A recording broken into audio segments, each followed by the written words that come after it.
bahwa budaya ini bisa melahirkan ketulusan dan keikhlasan dalam membangun bangsa.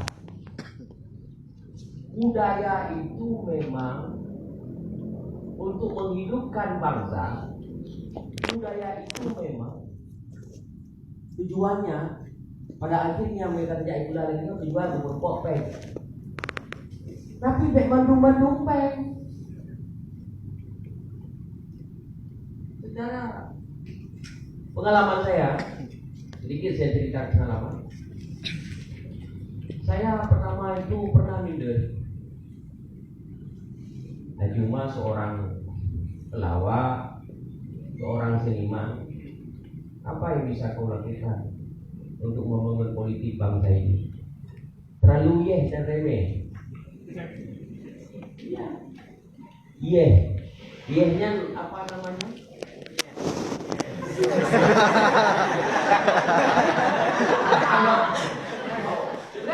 Kalau yes begini, yes. Beda. Ini yes ngomong begini. Ini bukan kok. Ada yugo. Yes begini, kalau yes no. Ini beda yes dan yes. Jadi tidak dipandang orang-orang seni ini satu profesi. Belum mendapatkan tempat di hati masyarakat dan bangsa Aceh. Profesi seniman itu dipandang satu profesi, satu pekerjaan. Padahal di fakultas sudah didirikan sebuah lembaga pendidikan yang tentang seni. Kenapa seni ini tidak dipandang satu mata pekerjaan? Ini kadang-kadang orang seni sering tidak mendapatkan tempat yang layak di dalam pemerintahan. Yang benar hari ini yang duduk sebagai wakil dari rakyat itu siapa? Tukang Mano. Toke Mano. Toke kaya gak mungkin itu karena ada pengennya. Tadi itu dewan atau upati. Berangkat dia dari mana? Tukang kopi. Jadi apa bedanya kita seniman itu dengan profesi-profesi yang lain? Toke memano, toke mekat berde, toke tukaki, toke tukas minyak, sama. Nah ini hari ini tidak lagi dikatakan Haji Umar pun dia tidak melawak Jakarta. Saya senang kata-kata itu. I like it.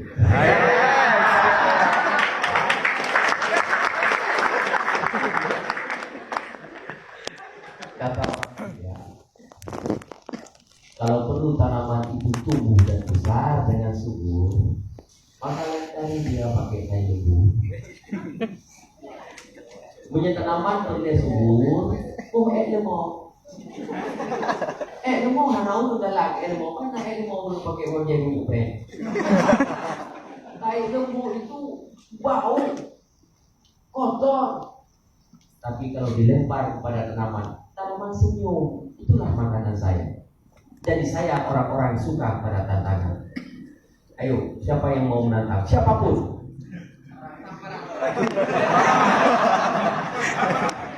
Nah, jiwa budaya Paranglah yang saya referensikan sekarang. Yang saya aplikasikan jiwa Parang itu adalah sebuah jiwa yang berani menegakkan kebenaran demi mengutamakan kepentingan rakyat dan bangsa.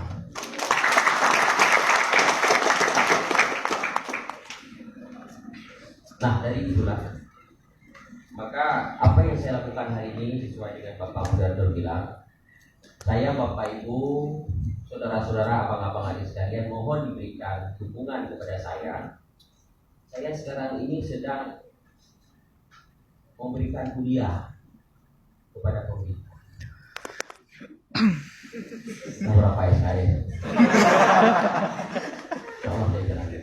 Apa itu Pak Haji? Kok Pak Haji memberikan kuliah kepada pemerintah? Saya sudah sangat tidak seru lagi melihat kalian itu bahasa Aceh langgeng luar terhadap birokrasi yang terlalu panjang. Orang mati masa harus juga proposal. Kita matiin kan itu. Orang mati dapat bisa buat dulu proposal karena anggaran daerah tidak bisa keluar kalau tidak keluar proposal. Nah orang mati itu bagaimana nasibnya? Oh ini nanti rumah mati itu ya. Dua kali. Di janda dua kali kita lagi memanfaatkan.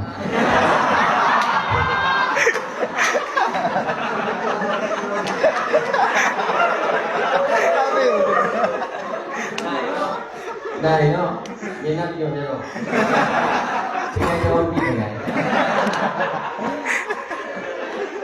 Nah, itu yang harus kita lakukan. Upaya percepatan terhadap kebutuhan masyarakat ini yang tidak dilakukan sekarang ini. Makanya rakyat merasa sekarang negara tidak hadir. Negara ada, daerah ada, tapi tidak hadir untuk mengakomodir berbagai kepentingan mendasar daripada masyarakat. Kita udah melihat dan berdebu mulai dan berlihat membuka dengan produk akan sejahtera punya dan ada apa ini? Berlihat banyak depo, segala macam bahan dalam. Apa jantung dan lain sebagainya, hilang itu di sana. Kalau tidak serta merta banyak 4 tahun yang lalu itu semua jenazah itu hilang organ-organ tubuh di dalam itu hilang.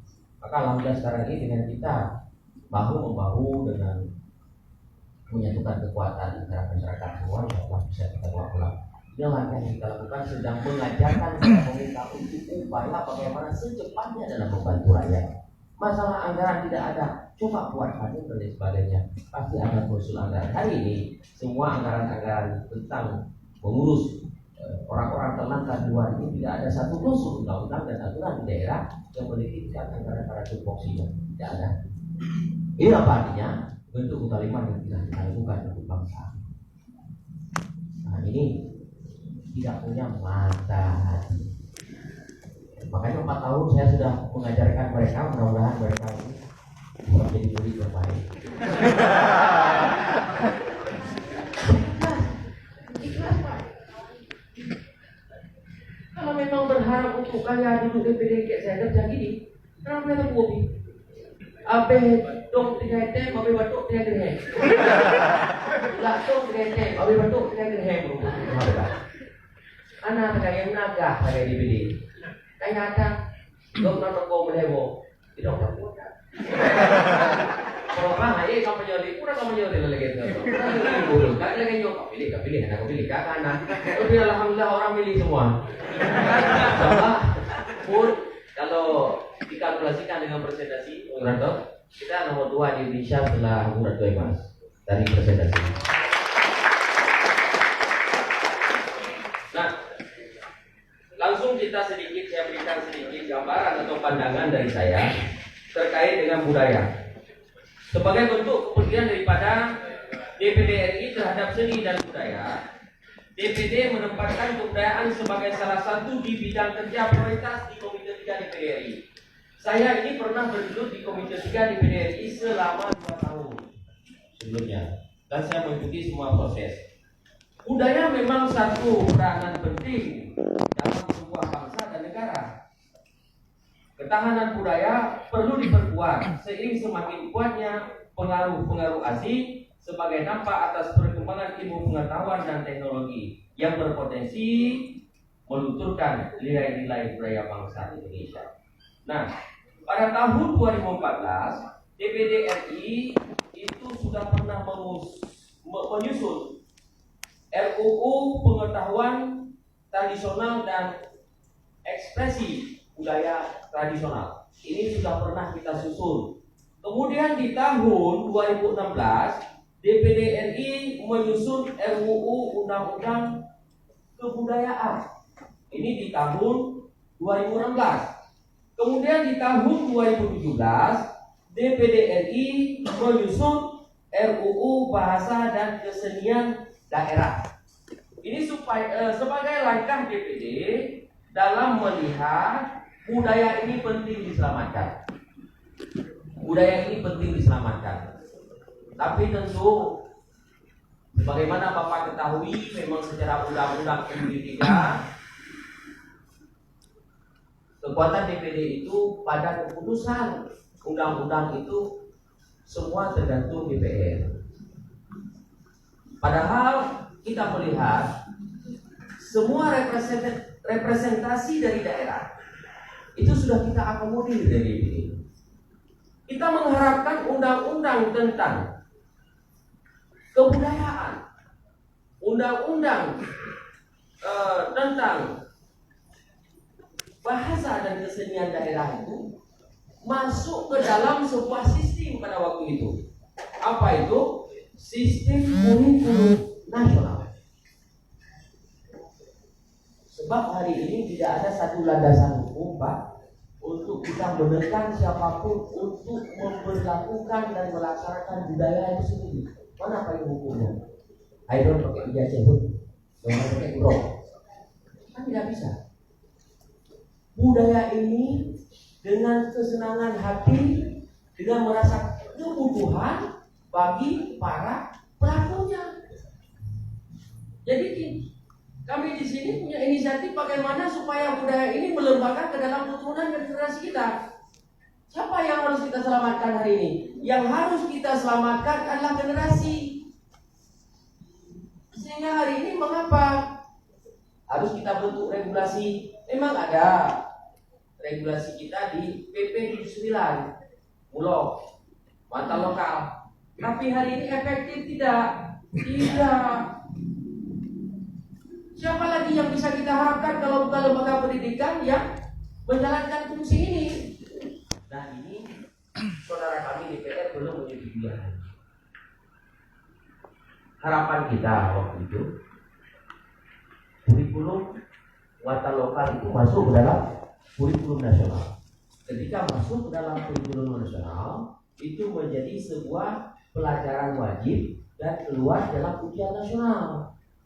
Ketika keluar dalam ujian nasional, anak-anak akan serius belajar. Kenapa? Takut nilainya jelek. Nah ini sekarang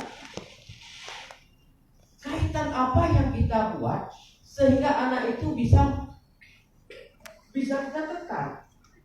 Dan istilah lain mungkin punishment, hukuman bagi mereka. Tidak ada. Dilihat pemerintah dalam melanjutkan PP 79 ini tidak ada juga. Maka saya sangat berharap untuk pemerintah daerah sementara waktu bagaimana meningkatkan memelihara budaya ini.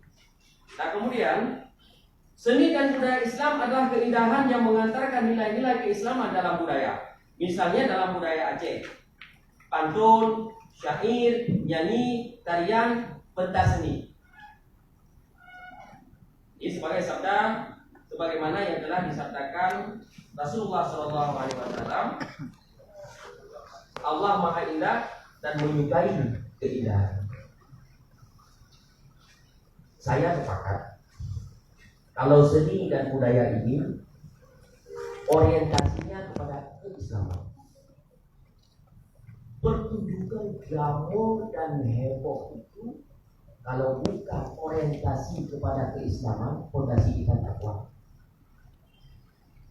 Maka orangnya bangsa gedanya, masyarakat gedanya orang hanya benar budaya, hanya benar tradisi, hanya benar seni. Untuk apa? Kalau bukan filosofinya, keislaman. Kalau bukan asbabun nuzulnya, Islam. Ini tidak bisa dipertahankan. Jadi yang penting ini apa? Pantun, syair, nyanyi, tarian, pentas, seni, Islam, syair Islam. Maka itu akan kuat, itu akan menjadi satu referensi bagi anak-anak kita kalau kita ajarkan. Kenapa Pak kita katakan itu ini mempunyai pengaruh kepada Islam? Contoh, tidak berselawat. Nabi 25 wajib tatui wahai akhi tak percaya. Pertama pun Nabi Adam Idris taulan yang kedua. Le Nabi Nuh pun Nabi Hud timang Nabi Lut tak percaya. 6 Ibrahim, 7 Yakub, 8 Ayub, sabar Balaam. Itu kan nada. Dan ini menjadi satu pembelajaran bagi anak dan menjadi suatu kepentingan guidance yang kuat. Kenapa? Karena ada Islam, ada pelajaran di sana yang mengerti Rasul Nabi 25. Ini penting. Maka hal-hal yang begini, tradisi kita akan kuat. Kemudian selanjutnya, saya tidak cerita lagi peran DPD. Bapak Ibu sudah tahu peran DPD itu dan apa yang dilakukan oleh DPD. Mungkin Bapak Ibu sudah tahu DPD itu adalah lembaga Dewan Perwakilan Daerah. Dewan Perwakilan Daerah satu dari lembaga tinggi negara. Dalam hal ini kita melakukan upaya sinergi dengan daerah apapun. Kita ini bukan Dewan Perwakilan Rakyat sebenarnya. DPD itu bukan perwakilan rakyat, tapi perwakilan daerah. Makanya kita tidak punya DPD tingkat 1, DPD tingkat 2, kecuali DPD KMPI. Minus memang kalau kami dengar DPD apa Pak? DPD KMPI tidak, DPD RI. Nah orang mengatakan pulau DPD tidak. Nah yang telah ke dong DPD Pak. Ini bu, tidak apa-apa. Kita terima berita ini walaupun baik terasa. Memang lembaga baru, lembaga muda, yang memang kita akui ada kakak tertua kita. Inilah nasib orang baru. Ya, mudah-mudahan orang baru selalu awet. Kemudian identitas budaya Aceh Melayu. Tentu kalau kita sudah bilang budaya Melayu, budaya Aceh, budaya Islam. Islam adalah identitas utama dari budaya Aceh Melayu. Semua nilai kebudayaan dan adat Aceh berasal dari nafas dan ruh yang sama, yakni agama Islam. Dengan nilai-nilai yang dikandung seperti dalam seni tarian Aceh. Keislaman, tema yang dan ungkapan dalam setiap tarian selalu memuat pesan agama. Tidak ada campuran aduk atau tidak campur aduk antara penari laki-laki dan perempuan, dan satu barisan selalu terpisah. Jadi hanya menyampur, tidak bercampur laki-laki dan perempuan. Itu dalam budaya Aceh dan budaya keislaman kita. Kemudian kolektif, tidak ada tarian Aceh yang dibawa oleh satu orang. Semuanya dibawa bersama. Hal ini mencerminkan sifat kebersamaan yang tumbuh dalam budaya orang Aceh. Nah, ini contoh lain dalam benda kebudayaan adalah rencong. Dalam benda kebudayaan rencong. Rencong ini memang kita sematkan selalu. Tapi ketika menghadap Allah, rencong ditanggalkan. Rencong ditinggalkan. Rema nu Aceh, hayu Aceh. Tapi awateh yang menghadap Allah itu rencong ditinggalkan. Sama lagi lu barang ada lu hebat mayang. Malaikat gak takut sama barang. Ya, menghadap malaikat tidak harus bawa parang. Menghadap komandan itu senjata tidak boleh ditinggal. Menghadap ini itu bertukar. Jadi yang unik di sini,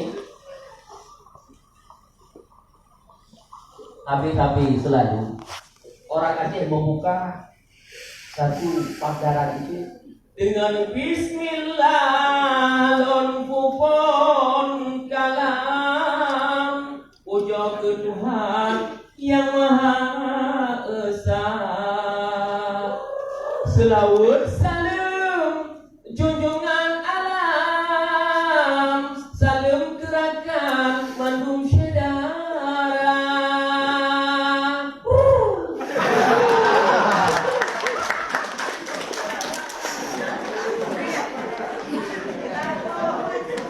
Itu boleh disambung tapi bayarannya Bu itu.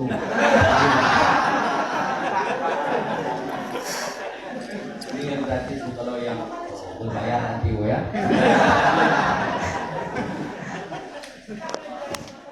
Iya, insyaallah. Kemudian itu selalu diangkat dalam setiap bait, pemuka-pemuka. Berarti kita mengharap ridho Allah. Berarti budaya Aceh itu tidak lekang dari syariat Islam. Oh enggak, budaya Aceh bukan budaya syariat Islam. Dan kemudian yang kedua, kita selalu diajarkan pada kebersamaan dan pada keikhlasan ini. Apa? Yang pertama, kita dalam satu setiap pagelaran seni Aceh itu selalu bersama. Anak Hilawa berjamaah, taman sama-sama, dayang sama-sama, rukun sama-sama, dalai sama-sama. Ada udah dalai itu, ya kan? Bikin maulid, mana? Al-Fasallu ala Nabi Muhammadin Sayyidina Al-Hudrah. Mana mana? Ada kebersamaan. Nah, kemudian kita boleh mencermati lagi di dalam segala hal. Orang Aceh selalu tangannya ke depan. Yang bermakna lain ada yang mau politisi. Aceh yuk ibu kok. Serahkan Aceh bulan-bulan serahkan padamu. Bukan begitu. Artinya orang Aceh itu memberi keikhlasan. Orang Aceh itu tidak ada sifat cangkoy.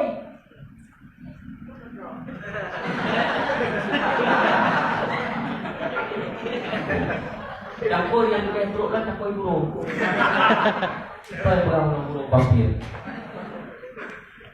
Cangkoy burung apa cangkoy ule-ule rakyat. Filosofi ini yang selalu harus digunakan oleh semua kita. Budaya ini harus ditularkan. Budaya menyerah. Ya kan, Pak Ujong dan kawan, bantu-bantu kita menyerahkan kepada rakyat, kepada semua. Hana menau, Hana. Ini menanamkan suatu makna yang sangat mendalam. Baik jelasan, diajarkan kita. Inilah calon-calon pemimpin, calon-calon rakyat yang baik, selalu memberikan, melakukan keikhlasan kepada orang lain, meski di hati ini sakit terasa. Orang-orang yang ikhlas itu orang-orang yang tidak terlalu happy, tidak selalu happy hatinya. Seperti kami orang sini. Orang sini kadang punya masalah, tapi ketika di panggung masalah itu tidak kita tonjolkan. Yang kita tonjolkan adalah keikhlasan bagi yang kepuasan bagi yang menontonnya. Walaupun dia mau banding pingat betul. Kali itu dua di rumah, yang malu dia kan? Tapi ketika kita di panggung, tampillah seutuhnya, seakan-akan tidak punya masalah. Itulah keikhlasan kita. Maka ini, kalau ini menjadi suatu filosofi bagi kita, saya rasa dengan seni semacam ini pun kita bisa mendidik karakter-karakter pemimpin bangsa, pemimpin-pemimpin yang ikhlas.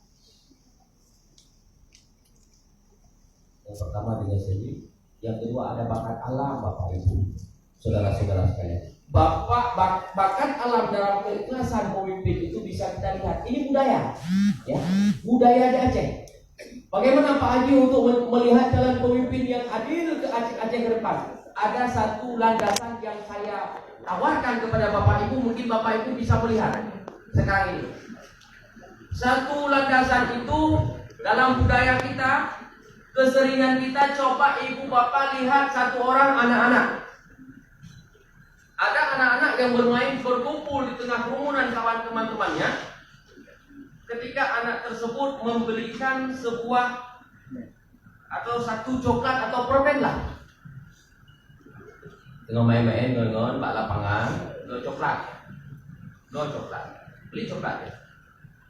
Ketika dia beli coklat, dia hilang tanpa bekas, pulang ke rumah dulu. Ada nggak? Untuk apa? Menghabiskan coklatnya di rumah. Ada? Nah, ini kalau jadi pemimpin adalah pemimpin yang cuma curi makan. Ya nanti kita nongol baju. Tanah lapangan di baju. Tanah motor 60 pemotor di baju. Hektar pemotor yang dibun, hektar itu dalam perut. Baju. Baju. Cuma bahasa Aceh, bahasa Indonesia cuy makan. Atau makan cuy. Yang kedua, satu lagi, ini budaya. Satu lagi, coba Bapak Ibu lihat anak-anak yang membelikan permen atau coklat. Ketika dia membelikan ke kios permen dan coklat itu, semua teman-teman bermainnya dibagi. Sampai akhirnya dia hanya dapat sepotong. Ada nggak? Ada nggak? Inilah cikal bakal pemimpin bangsa yang bisa diharapkan. Meskipun untuk dirinya tiada, tapi dia akan mencoba melakukan keadilan dan sama rata. Akhirnya satu-satu saja untuk dia pun satu mendapatkan. Perintah siapa itu? Tidak ada. Kode siapa itu? Tidak ada. Doktrin siapa itu? Tidak ada. Lahir dari hati dan budaya. Inilah calon pemimpin sebenarnya. Gampang untuk melihat pemimpin bangsa. Budaya ini yang harus dilihat. Kemudian selanjutnya, syariat Islam melindungi budaya Aceh. Punya betul. Pembatasan dalam budaya sesuai dengan syariat Islam yang selama ini mungkin kurang disenangi oleh pihak tertentu justru telah menyelamatkan budaya Aceh.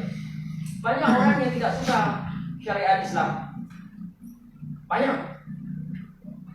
Syariat Islam, budaya Aceh di kampungan, selalu membatasi kita. Saya, Bapak Ibu, salut saya kalau sama orang di Jakarta.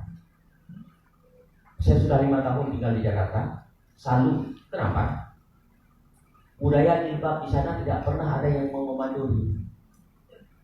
Karena pemerintah pakai jilbab. Tapi kok sekarang ini di mall-mall di Jakarta itu kebanyakan pakai jilbab.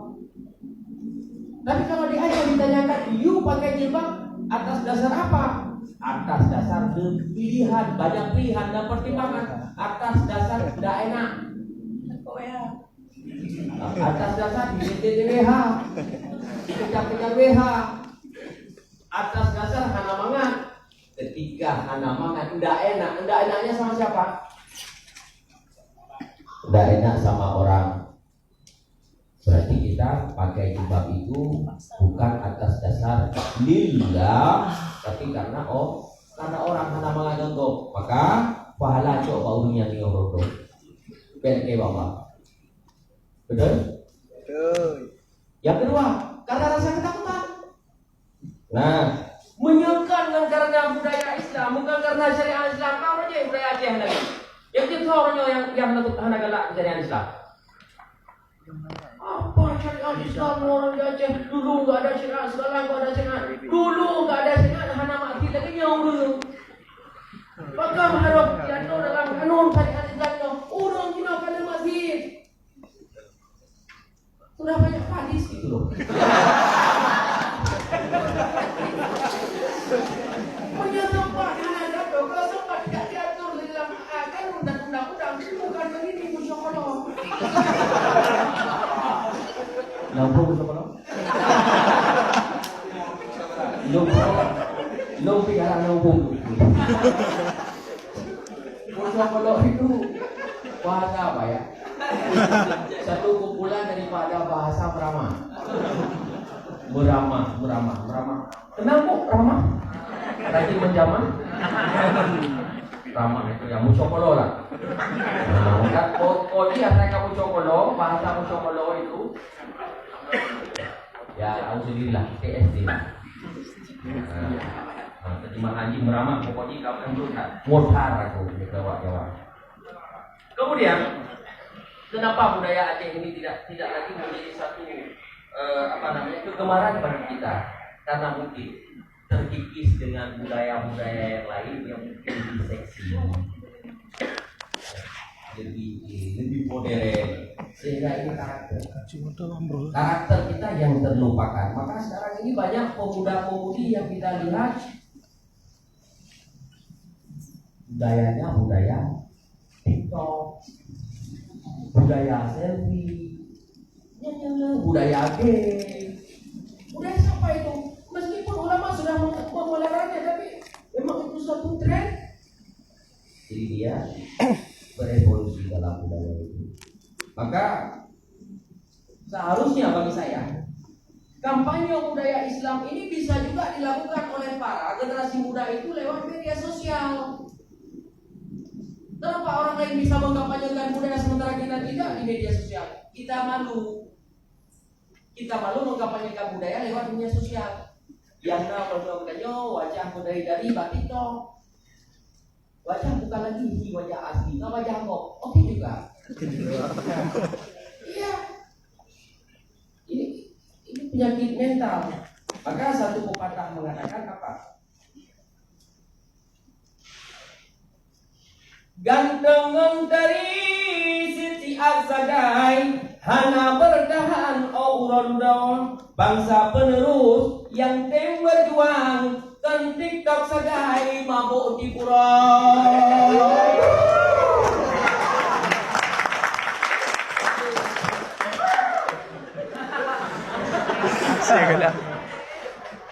Jadi bangsa penerus itu bukan hanya sibuk dengan TikTok atau mabuk. Bangsa yang mabuk tidak bisa kita sempatkan harapan fondasi bangsa di bahunya. Kemudian tuntutan budaya Aceh Melayu. Tautan kebudayaan Aceh Melayu ini tentu sebagai sebuah bangsa di kerajaan dan kerajaan, Aceh memiliki kesamaan yang kuat dengan Melayu dalam segala hal dan ini. Hal yang kontras adalah Islam sebagai agama yang diyakini bersama antara Aceh dan orang Melayu. Makanya kalau ada permasalahan urung-urung Aceh di Malaysia itu, walaupun buruk akai awak Melayu tapi layang di Aceh. Sekarang ini contohnya 640.000 warga Aceh yang ada di Malaysia sekarang ini. Walaupun pernah bentrok, tapi tentunya tidak sebanyak orang di Malaysia lah kembali ke Aceh. Baru penduduk pakai yang paling berusia kuliah. Ini berarti kita masih ada hubungan sejarah.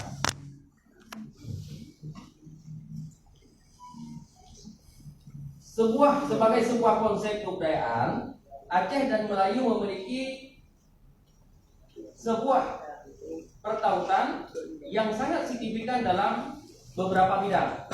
Yang pertama, bidang bahasa dan sastra. Bahasa Melayu telah sangat lama digunakan di Aceh, tidak hanya sebagai bahasa sehari-hari, tapi juga sebagai bahasa ilmu pengetahuan yang digunakan dalam pengajaran.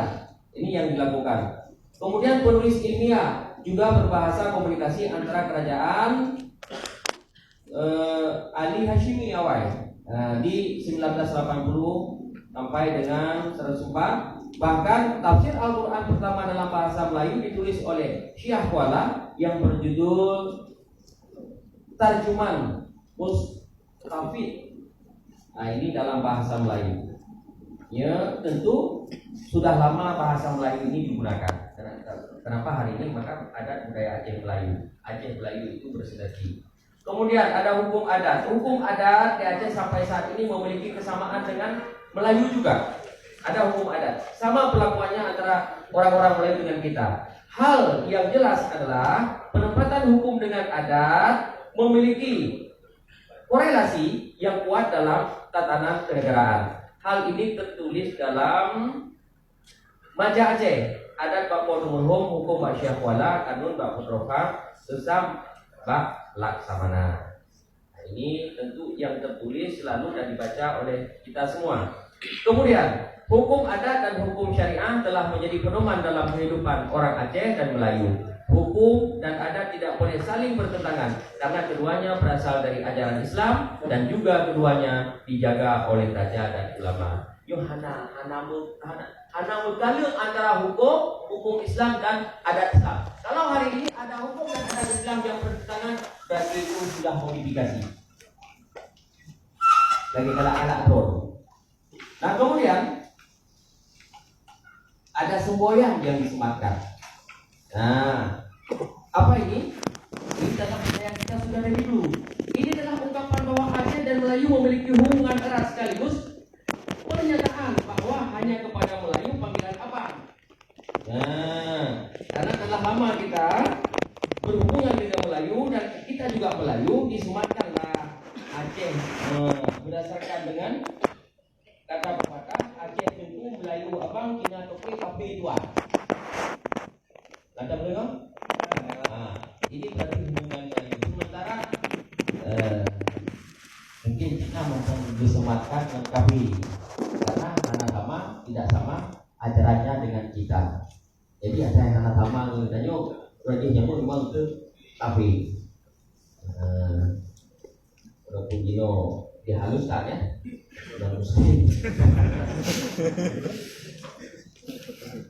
nah kemudian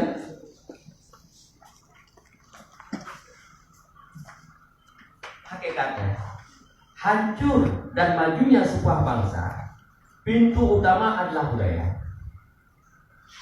Ada negara yang hancur bukan karena kekuatan militer, tapi karena hancurnya budaya. Budaya adalah merupakan integritas bangsa dan kesinambungan daripada sejarah perjuangan kedaulatan sebuah bangsa hanyalah budaya. Maka di akhir pertemuan saya ada syair yang akan saya bacakan. Mudah-mudahan syair ini menjadi satu referensi bagi kita dan tentu kita mari sama-sama menyelamatkan budaya karena budaya adalah merupakan identitas sebuah bangsa yang berkarakter, bangsa yang punya identitas.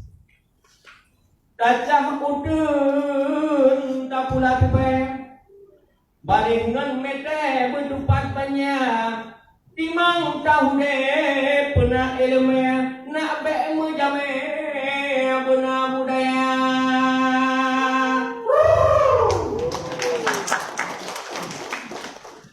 Demikian dalam waktu yang singkat ini saya paparkan, lebih kurang saya mohon maaf kalau ada kelebihan waktu. Kalau saya sudah ngomong biasanya lupa waktu tapi tidak lupa diri. Itu guys di atas kayu. Terima kasih. Thank you.